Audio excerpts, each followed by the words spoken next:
সাদাকে সাদা, কালোকে কালো বলিব। সাদাকে কালো, কালোকে সাদা বলিতে পারিব না। অনেকেই একটা কথা বলেন, আমি কেন বাংলাদেশ ক্রিকেট নিয়ে আশার বাণী শোনাই না? আমি কেন বাংলাদেশ ক্রিকেট নিয়ে পজিটিভ কোনো কথা বলি না?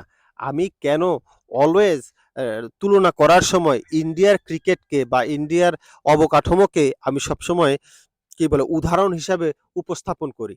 তাদেরকে বলি, ভাই সত্য মেনে নেন। আমার আমার দেশ আমার দেশ আপনার দেশ বাংলাদেশ। কিন্তু বাংলাদেশের ক্রিকেটটাকে দিনের পর দিন যেভাবে দুর্নীতির মাধ্যমে শেষ করে ফেলছে, দুর্নীতির মাধ্যমে অবকাঠামো কিচ্ছু নাই। এটা তো ভাই মানতে হবে। এটা লজ্জার কিছু নাই। আমাদের দেশের ক্রিকেট ধ্বংসের পথে, এটা মানতে হবে। মানার মেন্টালিটি আপনি তৈরি করুন। আর ইন্ডিয়ার ক্রিকেট, ইন্ডিয়ার অবকাঠামো, ওরা যেই পরিমাণ ভাই ম্যাচ খেলে, বাংলাদেশে এই পরিমাণ প্লেয়ারই নেই। যেই পরিমাণ ওদের কোচ আছে, বাংলাদেশে এই পরিমাণ প্লেয়ারই নেই। কল্পনা করতে পারেন আপনি? ওদের অবকাঠামো কত শক্ত, ওরা কি পরিমাণ ম্যাচ খেলে গ্রাউন্ড লেভেল থেকে, আন্ডার 13 থেকে। তো ওদেরকে উদাহরণ যদি আমি টাইনা আনি, এতে ক্ষতি কোথায়? ভালো জিনিস সবসময় গ্রহণ করবেন। সে যারই হোক, ইন্ডিয়ার হোক, পাকিস্তানের হোক, অস্ট্রেলিয়ার হোক, যে ভালো করবে তাদেরকে ফলো করার মাধ্যমে নিজের ডেভেলপমেন্ট হয়, নিজের উন্নতি হয়। এতে খারাপের কিছু নেই। আমি বাংলাদেশ ক্রিকেট নিয়ে আমার কষ্ট লাগে। আমি যে বলি যে এ বাংলাদেশ ক্রিকেটের ভাঙুর অবস্থা, এই অবস্থা, দুর্দশা, ভাই আমার নিজেরও খারাপ লাগে, নিজেরও কষ্ট লাগে। কিন্তু যেটা সত্য, সাদাকে সাদা, কালোকে কালো বলতে হবে। সাদাকে কালো, কালোকে সাদা বলিতে পারবো না। সে আমার নিজের হোক আর অন্যের হোক। Hello viewers, it's me Roni bro. Welcome to another new video. আগামীকাল শুরু হতে যাচ্ছে বাংলাদেশ বনাম পাকিস্তানের মধ্যকার প্রথম টেস্ট। সবচাইতে বড় কথা হচ্ছে, পাকিস্তান বাংলাদেশ এই মুহূর্তে গেছে, আমার কাছে সেটাই রাইট সময় মনে হয় নাই। পাকিস্তানের যে অবস্থা, রাজনৈতিক অবস্থা, এই সময়ে বাংলাদেশ দলের উচিতই হয় নাই এই ট্যুরটা রাখা, কিংবা ট্যুর যদি আগেও শিডিউল করা থাকে তাও এই ট্যুরটা বাতিল করার দরকার ছিল আমার কাছে মনে হচ্ছে। কারণ এই মুহূর্তে আসলে নিরাপদ না কেউ। পাকিস্তানে যা হচ্ছে ইতিমধ্যে আপনারা হয়তো দেখেছেন, ফেসবুকের মাধ্যমে কিংবা টিভির মাধ্যমে দেখেছেন যে অসংখ্য লাখ লাখ ছাত্র জনতা কিন্তু পাকিস্তানের যে গভর্নমেন্ট তার বিরুদ্ধে দাঁড়িয়ে গেছে, এবং সেখানে বিরাট একটা বিশৃঙ্খলা, বিরাট আন্দোলনের ডাক, বিরাট বিশৃঙ্খলা, অনেক মারামারি, হতাহত, অনেক কিছু হচ্ছে। এই মুহূর্তে আসলে খেলার দরকারই ছিল না। বাংলাদেশ ক্রিকেট বোর্ডের প্রয়োজন ছিল যে এই মুহূর্তে এই ট্যুরটা বাতিল করে চলে আসার। তারপরও কোন যুক্তিতে এই ট্যুর এখনো রাখছে, এটা আমার মাথায় আসে না। মানে প্লেয়ারদের কি কোনো জানের নিরাপত্তা নাই? ওদের জানের কি কোনো দাম নাই? এই ছেলেগুলা যারা গেছে খেলতে, তাদের কি মানে কি বলে, তাদের পরিবার নাই? তাদের জানের কি কোনো মূল্য নাই? কেন খেলতে হবে এই সময়ে? এরকম একটা রাজনৈতিক অবস্থা দেশের ভিতরে কেন খেলতে হবে? এনিওয়ে, আগামীকালকে খেলতে যেহেতু গেছে, কালকে খেলবে যতটুকু জানি।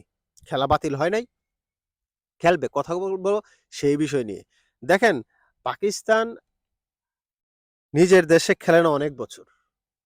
তবে তারা খেলা থেকে বাইরে নাই।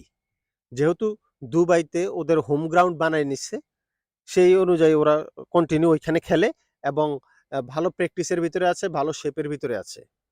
পাকিস্তান বাংলাদেশের চাইতে সো ফার বেটার।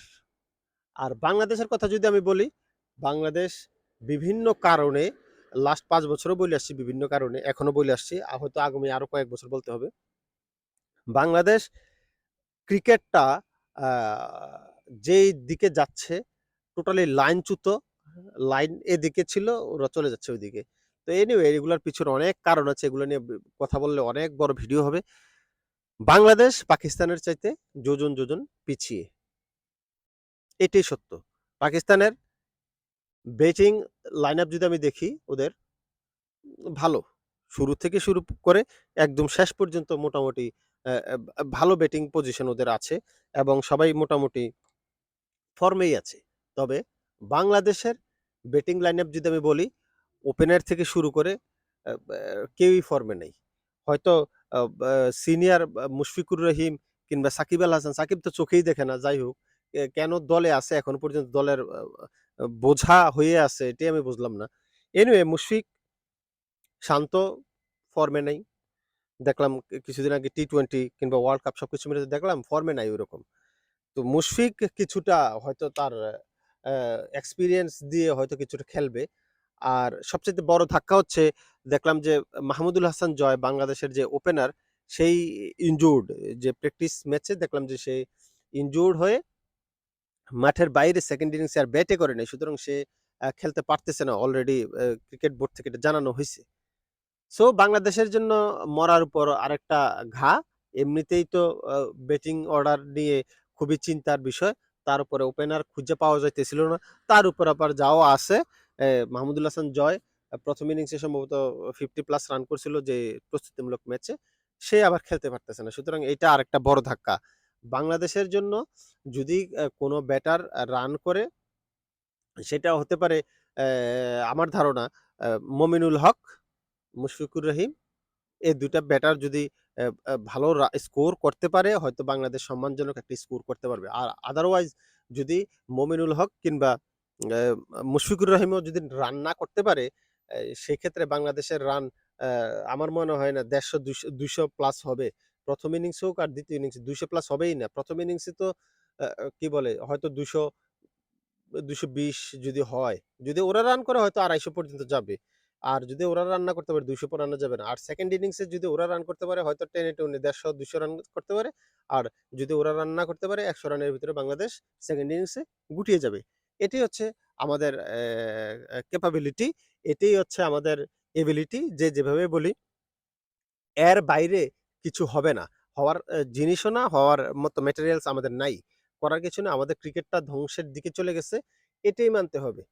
এখন অনেকেই বলে যে আমি বাংলাদেশ ক্রিকেটকে নিয়ে অ্যা কোনো প্লাস পয়েন্ট দেখি না। বাংলাদেশ ক্রিকেট নিয়ে নিয়ে আমি কোনো পজিটিভ কথা কেন বলি না? শুধু ইন্ডিয়ার ক্রিকেট নিয়ে পজিটিভ কথা বলি। ভাই, ইন্ডিয়া যেই লেভেলের ক্রিকেট খেলে, ইন্ডিয়ার যেই ফেসিলিটিস, ইন্ডিয়ার যেই কোচিং প্যানেল, ওদের যেই গ্রাউন্ড লেভেল থেকে ওদের যে পরিচর্যা, ওদের যেই ম্যাচ ওরা খেলে, ভাই বাংলাদেশে তো ম্যাচ খেলে না।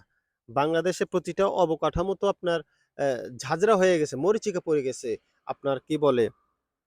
দুর্নীতি করতে কিচ্ছু নাই।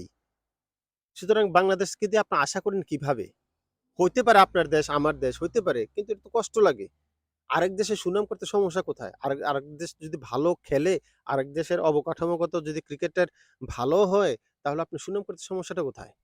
মানুষের সুনাম নেওয়ার ট্রাই করেন। নেওয়ার মানে ট্রাই করেন যে অন্যের সুনাম, অন্যের প্রশংসা যেন নিতে পারেন ভালোভাবে। খারাপ চোখের দৃষ্টিতে দেখার কিছু নেই। ওকে? এনিওয়ে এই ছিল আমার প্রেডিকশন। বাংলাদেশ যদি আগে ব্যাট করে তাহলে তো ২ ইনিংস অ্যা এরকমই রান হবে। হয়তো টোটাল ২ ইনিংস মিলে ৪৫০ হবে। আর পাকিস্তান ১ ইনিংসে ৪০০, ৪৫০ করে ফেলবে। বাংলাদেশ ম্যাচ হারবে, এতে কোনো আমার সন্দেহ নাই। তবে পাকিস্তানের একটা আ বা আপনার নেগেটিভ সাইড এই মুহূর্তে আছে। কারণ দেশ একটা আ কি বলবো অস্থিতিশীল অবস্থায় আছে। এটার প্রভাব ক্রিকেটারদের ভিতরেও পড়তে পারে। আর যদি এটা পড়ে তাইলে হয়তো রেজাল্ট অন্য কিছু হইতে পারে। ধন্যবাদ সবাইকে পুরো ভিডিও দেখার জন্য। আল্লাহ হাফেজ। আসসালামু আলাইকুম।